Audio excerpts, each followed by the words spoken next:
Grimworld presents the story of Natalie Wood. One of the world's biggest stars goes out on a yacht with her husband and co-star. She slipped. And the world notices. Then they return without her, and the world talks. And hit the step in the This road. case has been unsolved for 40 years, and about a decade ago it was reopened, as they say, and the plot thickens. This is the drowning death of Natalie Wood. Entertain you? Natalie Wood was one of the brightest child stars in the 40s. She grew into a sultry starlet as she became a leading lady. Over Thanksgiving weekend 1981, life was changed forever when Natalie Woods' body was found floating in the Pacific off the shore of Catalina Island. She was 43 years old. The case stumped and infuriated investigators and fans alike for years. Then 20 years after her death, the captain of the Splendour, Davern, changed his story, saying that he had in fact lied to the police back in 1981. Natalie Wood was born Natalia Zakharenko to Russian immigrant parent on July 20th, 1938 in San Francisco, California. Natalie and her sister Lana loved to perform and would do it for everyone who would watch. Their mother Maria noticed and decided that she was going to turn the girls into stars. Natalie started acting at 4, and by 25 she had 3 Oscar nominations. Her first job was a bit part in Happyland, 1943.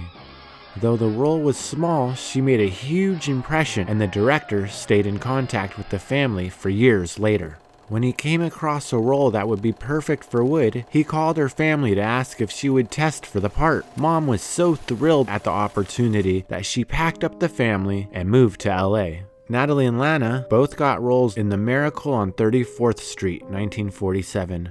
Well, young lady, what's your name? Susan Walker, what's yours? Maria and Dad, Nicholas, disagreed on the film career on their daughters, but Maria eventually won out, and Natalie started on an amazing film career of high-profile movies. Various award wins and nominations, she rose to stardom, and her path crossed with Robert J. Wagner, RJ. She had a crush on him almost immediately. Robert John Wagner Jr. was born in Detroit on February 10, 1930. He became known for TV show appearances on shows like It Takes a Thief and Heart to Heart. He did have a number on movie roles, but he built a reputation on the small screen. On Natalie's 18th birthday, she and Wagner went on a date arranged by the studio. About a year later, Wood, who's 19, and Wagner, 27, wed on December 28, 1957. They were now the it couple, walking red carpets, attending events, and going out with other hot couples. In 1961, Wood was starring in Splendour in the Grass alongside Christopher Walken in West Side Story. Both movies brought great acclaim and opportunities with it. Her marriage at this point was in trouble and was under pressure to perform at work and at home. The stress was causing the pair to bicker with each other. There were even reports that RJ was jealous of Natalie's stardom.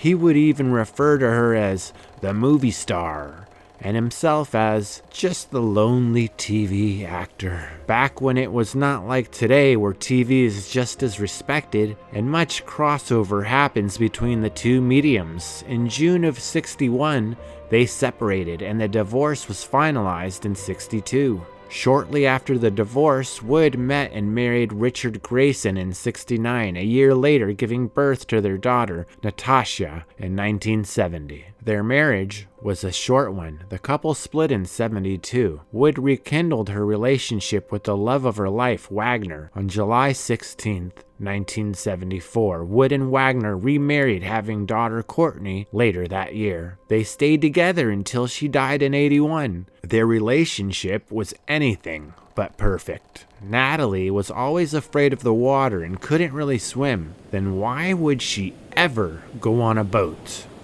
This was a deep-rooted fear that she shared with her mother. In the early morning hours on November 29, 1981, Wood's body was found floating in the Pacific, off the shore of Catalina Island where the Splendour was docked for the weekend.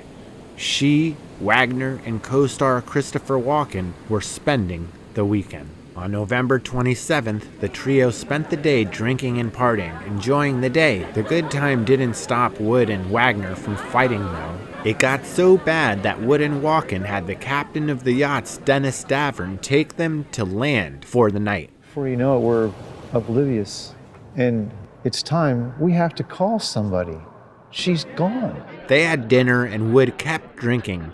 Got separate rooms for the night, according to reports. Also, Wagner could have time to calm down. The next day, they came back on board. Everyone tried to put the events from the night before out of their mind. That is until the parting for the night was over. Wagner had first claimed that a bottle of wine was broken due to the movement of the boat, then saying later that he had broken the bottle on the table in front of Wood and Walken because he's a very jealous man. He was mad because he thought Wood was having an affair with Walken, and Wagner stated that the pair seemed too close and too comfortable with each other. They defended themselves saying no, and Walken left to go to his room. He wasn't going to get involved in that. He figured that they would work it out. He never saw Natalie alive again. Walken says that he was in his room until Natalie is missing off the boat. Convenient Wagner has changed his story about the wine bottle breaking now.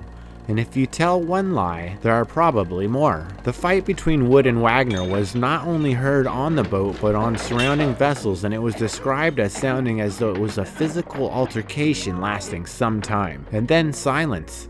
Davern went up to the deck to see what was going on, to find Wagner alone and Natalie was gone. Seems like a typical he said, she said. In November 2011, Dennis Davern, the captain of the Splendour, came forward and admitted that he had lied to investigators in 1981.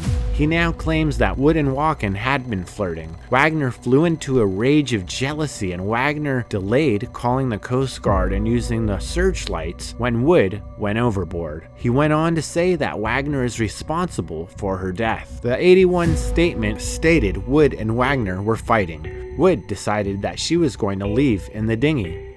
Seems strange for someone that was afraid of water and can't swim to take a small boat out alone, or is it just me? When she wanted to go ashore the other day, she had gotten Davern to take her and Walken. Did she even know how to use it? There was 4, now there are 3. So who killed her? The investigators' report stated that she had been in the water for about 6 hours, floating away from the island, being found about a mile away. Bruises on her face, arms, and legs, 39 bruises in all, 28 on her front and 11 on her back. At the time, they were thought to be from her fall. Seems like way too many bruises from a fall.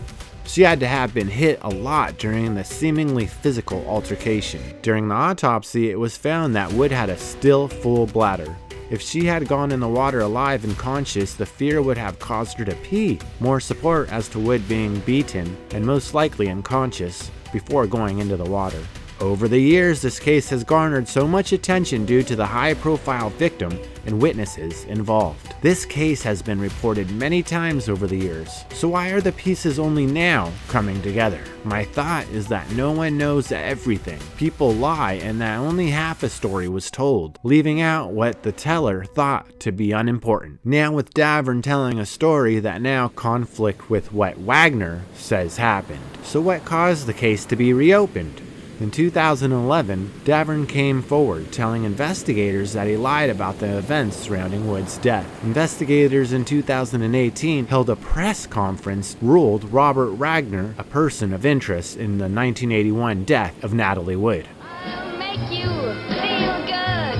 I want your spirit. In 81, the death was ruled to have been caused by drowning, though after the investigation, it was reopened by the LA County Coroner Chief, which changed her cause of death and was determined to be drowning and other undetermined factors. Why did Davern lie to begin with? Because Wagner promised him fame and fortune. Duh! Wagner literally did. Davern wanted a Hollywood career. Doesn't everyone? So Wagner, seeing a chance, he promised him everything if he went along with Wagner's story. Wagner, though, didn't ever fully come through on his end. Davern never had a great career. He had a few roles here and there, becoming only a faint memory. Not even getting the, hey, you look familiar, Or aren't you that guy from...